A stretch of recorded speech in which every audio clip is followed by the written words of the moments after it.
O Egito é um dos países mais tradicionais do mundo. A grande maioria das pessoas já ouviu falar sobre esse país cheio de mistérios e paisagens. Famosos pelas enormes pirâmides, os egípcios também nos presentearam de outra forma. O calendário que usamos hoje, dividido em 12 meses de 30 dias, foi criado por eles. E hoje, vamos trazer algumas descobertas feitas por cientistas nesse país tão tradicional. Se acomode, faça seu lanche e vem com nós. O cemitério perdido. Arqueólogos descobriram um cemitério que lembra bastante o novo reino do Antigo Egito, na necrópole de Tuna el-Gebel, na província de Minva, no sul do país. Nesse suposto cemitério encontrado, foram encontradas múmias, amuletos, ornamentos e um papiro com 15 metros representando o livro egípcio dos mortos. O cemitério, datado de 3.400 anos atrás, ainda contém caixões com os nomes de duas mulheres escritos, e foi descoberto na área de Al-Ghuraifa, que fica a 220 quilômetros ao sul da capital do país, Cairo, segundo anunciou o Ministério de Turismo e Antiguidades do Egito. O local faz referência à Era do Novo Império, período em que o Egito se tornou uma potência global entre os séculos 16 e 11 a.C.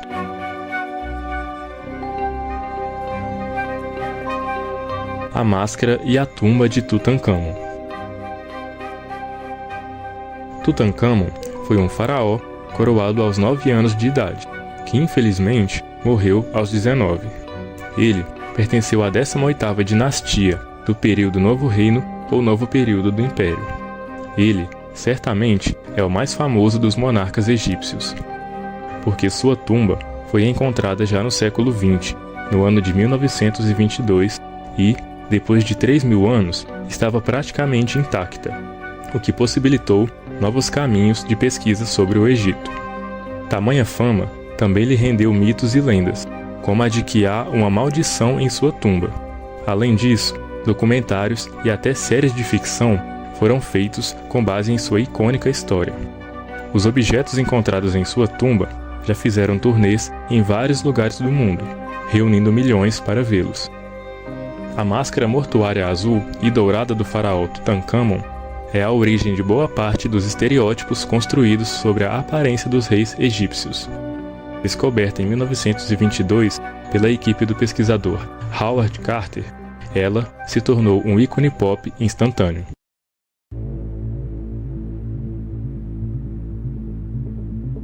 A Pedra de Roseta. Pense no desafio de lógica mais difícil das histórias das revistinhas de palavras cruzadas. Existe um mesmo texto escrito em 3 línguas diferentes, mas você só entende uma. Descubra o significado de cada palavra dos textos incompreensíveis por análise comparativa.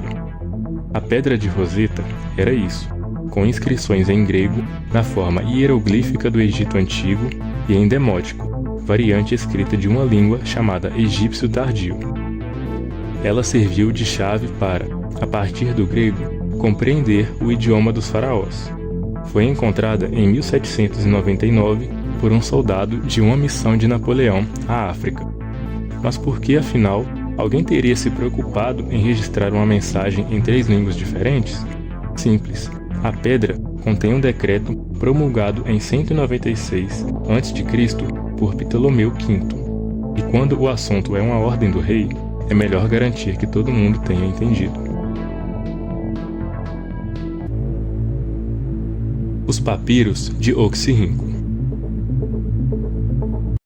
Seria muito estranho se, daqui 2 ou 3.000 anos, alguém vasculhasse o local onde costumava ficar seu quarto e encontrasse, com uma alegria indescritível, os restos da sua coleção de livros do Harry Potter ou 1 ou 2 revistas e um monte de papel de rascunho.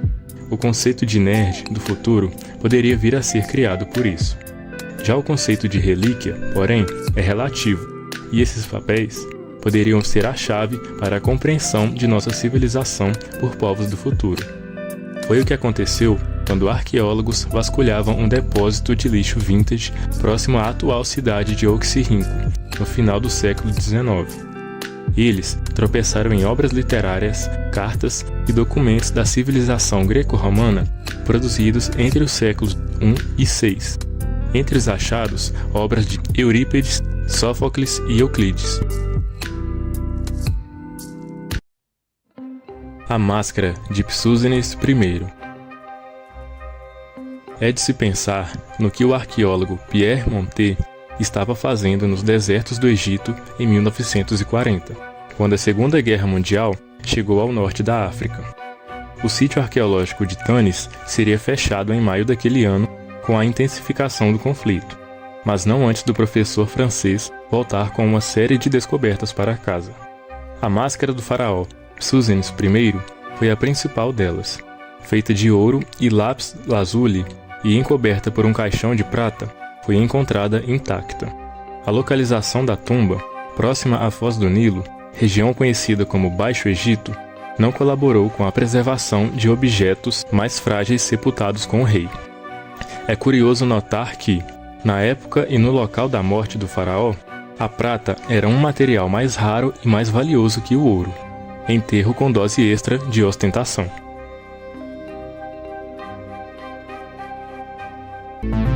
O obelisco inacabado de Aswan.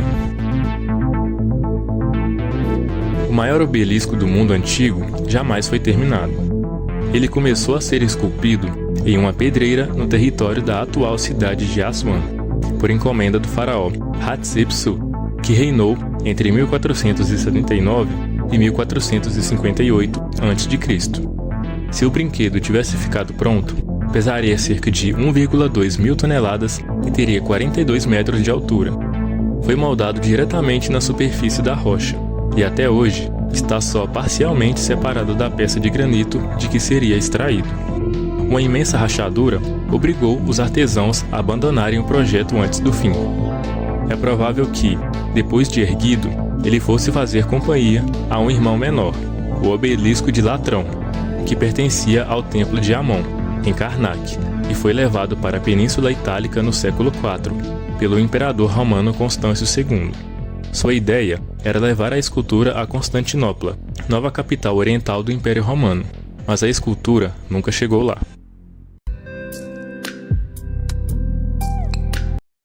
Deir el-Medina. Apesar do nome árabe, a atual Deir el-Medina fazia parte dos bastidores das tumbas faraônicas da região do Vale dos Reis. Era o vilarejo habitado pelos artesãos que trabalhavam nas obras de criptas, que eram as tumbas como a de Tutancâmon, lá em cima. As escavações no sítio histórico começaram em 1922, ofuscadas, por ironia, pela descoberta simultânea do segundo item da nossa lista. Hoje, o antigo vilarejo é considerado um dos registros mais bem conservados das interações sociais e das condições de trabalho e vida na época. Sua localização, isolada dos centros urbanos, pode estar associada à aura mística do trabalho com a morada dos mortos. Esse foi o vídeo, meus bons. Trouxemos algumas das descobertas feitas no Egito Antigo. Espero de coração que tenham gostado e que o vídeo tenha entretido vocês. Se curtiram, deixem o like e se inscrevam no canal. Deus abençoe a todos, até mais!